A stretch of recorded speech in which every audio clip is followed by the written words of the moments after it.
Hello सांग मैंने welcome to my channel. तो आज भिडियोटी आपण मान बहुत दरकारी एवं हेल्पफुल होगा जाऊँगी। तो तेणुक भिडियो को आपण मैंने शेष पर्यंत देखु। तो भिडियो गोटे लाइक कर चैनल को सब्सक्राइब कर दिंतु एमती इंपोर्टेंट भिडियो। तो चलतु डेरी नक भिडियो को स्टार्ट करवा। तो आमर प्रथम प्रश्न हो पत्र आखिपाई भल। तो ऑप्शन ए निम पत्र, ऑप्शन बी पालंग शाग, ऑप्शन सी आंब पत्र, ऑप्शन डी कदली पत्र।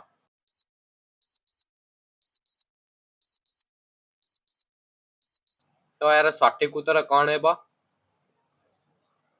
तो यार सठिक उत्तर है ऑप्शन बी पालंग शाग।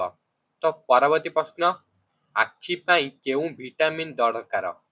आखि पाई हमर केउ विटामिन टा दरकार? तो option A vitamin C, option B vitamin D, option C vitamin A, option D vitamin K. तो यार सठिक उत्तर है ऑप्शन सी विटामिन ए। आमर आखि पाई विटामिन ए दरकार। बुझिपाइले? तो परवर्ती प्रश्न, गाजर खाइले कौन लाभ मिले? ऑप्शन ए चर्म रोग भल हुए, ऑप्शन बी आखि शक्ति बुद्धि हुए, ऑप्शन सी हृद रोग भल हुए, ऑप्शन डी ज्वर भल हुए।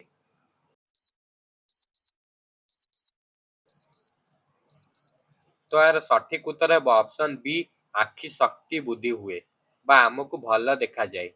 तेणुक आमको प्रतिदिन गाजर खाइबा उचित। तो चलतु परवर्ती प्रश्न, दिन में अधिक मोबाइल व्यवहार कले कौन हुए?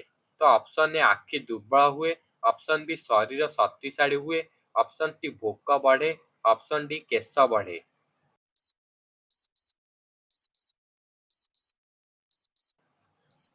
तो यार सठिक उत्तर है ऑप्शन ए आखि आम दुर्बल हुए बा आखि आमर दिन में अधिक मोबाइल आप चलाइबा बंद करूँ सी आम आखि पूरा खाई जाऊँ। बुझिपाइले? तो चलतु परवर्ती प्रश्न, आखि पाई केउ फल भल?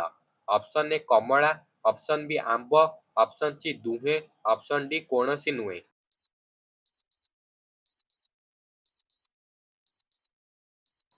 तो सठिक उत्तर हूँ ऑप्शन सी दुहे फल भल बा ऑप्शन ए कमला एवं आंब आम आखि पाई बहुत भल।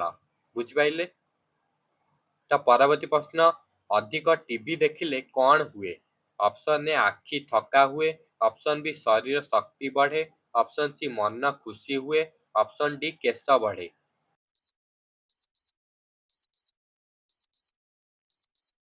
तो यार सठिक उत्तर है ऑप्शन ए आखि आमर थका हुए कौन अधिक समय टीवी देखिले। बुझिपाइले? तो परवर्ती प्रश्न, केउ अभ्यास आखि पाई भल? तो ऑप्शन ए राति मोबाइल देखिबा, ऑप्शन बी पढ़िबा बेले आलोक, ऑप्शन सी अंधार पढ़िबा, ऑप्शन डी अधिक टीवी।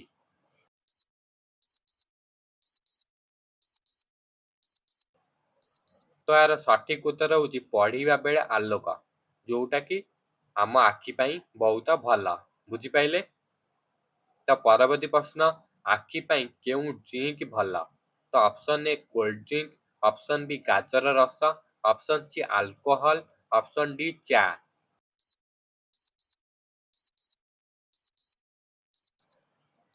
तो यार सठिक उत्तर है ऑप्शन बी गाजर रस, जोटा कि आम आखि पाई बहुत भल। तो परवर्ती प्रश्न, आखि थका हेले कौन करिबा उचित? तो ऑप्शन ए आखि मसाज, ऑप्शन बी आखि खोला रखिबा, ऑप्शन सी टीवी देखिबा, ऑप्शन डी मोबाइल व्यवहार करिबा।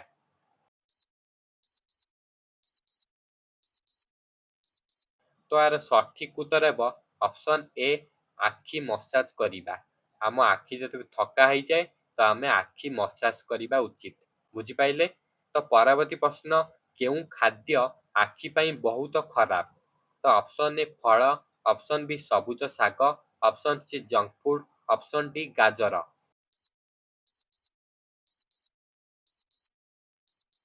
तो यार सठिक उत्तर है ऑप्शन सी जंक फूड, जोटा कि आम आखि पाई बहुत खराब। तो परवर्ती प्रश्न, नियमित घुम केते दरकार बा नियमित सोईबा आमको केते दरकार? बुझिपाइले? तो ऑप्शन ए 2 घंटा, ऑप्शन बी 4 घंटा, ऑप्शन सी 7 रु 8 घंटा, ऑप्शन डी 10 घंटा।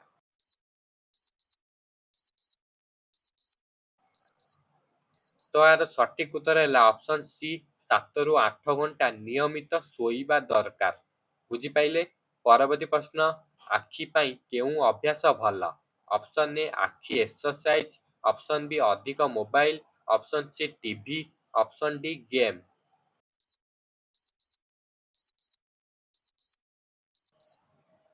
ତ ଏହାର ସଠିକ ଉତ୍ତର ହେଉଛି ଅପସନ୍ ଏ ଆଖି ଏକ୍ସରସାଇଜ। ଆମ ଆଖି ପାଇଁ ଯୋଉଟା କି ଏଇ ଅଭ୍ୟାସ ଆମର ଭଲ। ତ ପରବର୍ତ୍ତୀ ପ୍ରଶ୍ନ, ସୂର୍ଯ୍ୟର ଆଲୋକରୁ କିପରି ବଞ୍ଚିବେ? ତ option A sunglass, option B TV, option C mobile, option D ଚା।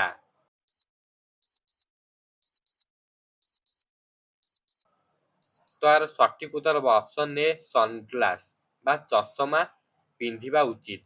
ତାହେଲେ ଆମେ ସୂର୍ଯ୍ୟର ଆଲୋକରୁ ବଞ୍ଚିପାରିବା। ତ ପରବର୍ତ୍ତୀ ପ୍ରଶ୍ନ, ଆଖି ଚେକଅପ୍ କେତେବେଳେ କରିବା ଉଚିତ? ତ ଅପସନ୍ ଏ କେବେ ନୁହେଁ, ଅପସନ୍ ବି ପ୍ରତି 1ରୁ 2 ବର୍ଷ, ଅପସନ୍ ସି ପ୍ରତିଦିନ, ଅପସନ୍ ଡି ପ୍ରତି ମାସ।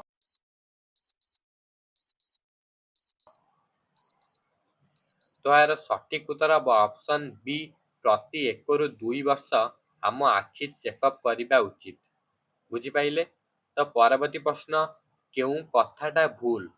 ତ ଅପସନ୍ ଏ ପତ୍ର ପିଇଲେ ଚଷମା ଦରକାର ନାହିଁ, ତ ଅପସନ୍ ବି ସଠିକ ଖାଦ୍ୟ ଆମ ଆଖି ପାଇଁ ଭଲ, ତ ଅପସନ୍ ସି ଘୁମ ବା ନିଦ ଦରକାର, ଅପସନ୍ ଡି ଡାକ୍ତରଙ୍କ ପରାମର୍ଶ ଦରକାର।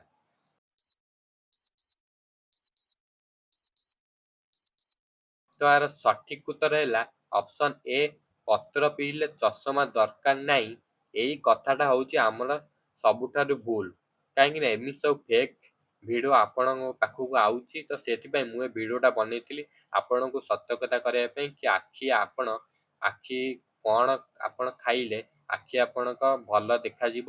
ତ ସେଥିରୁ ଆମେ ଜାଣିଲେ କି ଆପଣ ଗାଜର ରସ ଡେଲି ପିଇବା ଉଚିତ, ଯୋଉଟାକି ଆପଣଙ୍କ ଆଖି ପାଇଁ ବହୁତ ଦରକାର। ତ ଚାଲନ୍ତୁ, ଭିଡ଼ିଓ ବର୍ତ୍ତମାନ ଆମର ଶେଷ ହୋଇଯାଇଛି। ତ ଭିଡ଼ିଓଟି ଆପଣଙ୍କୁ କେମିତି ଲାଗିଲା ନିହାତି କମେଣ୍ଟ କରିବେ। ତ ଦେଖା ହେବ ନୂଆ ଏକ ଭିଡ଼ିଓରେ। ତ ରହୁଛି, ଜୟ ଜଗନ୍ନାଥ। ଭିଡ଼ିଓଟି ଭଲ ଲାଗିଥିଲେ ଭିଡ଼ିଓକୁ ଲାଇକ୍ କମେଣ୍ଟ ସେୟାର କରିବା ସହିତ ଚ୍ୟାନେଲକୁ ସବସ୍କ୍ରାଇବ୍ କରନ୍ତୁ। ତ ଦେଖା ହେବ ନୂଆ ଏକ ଭିଡ଼ିଓରେ। ଜୟ ଜଗନ୍ନାଥ।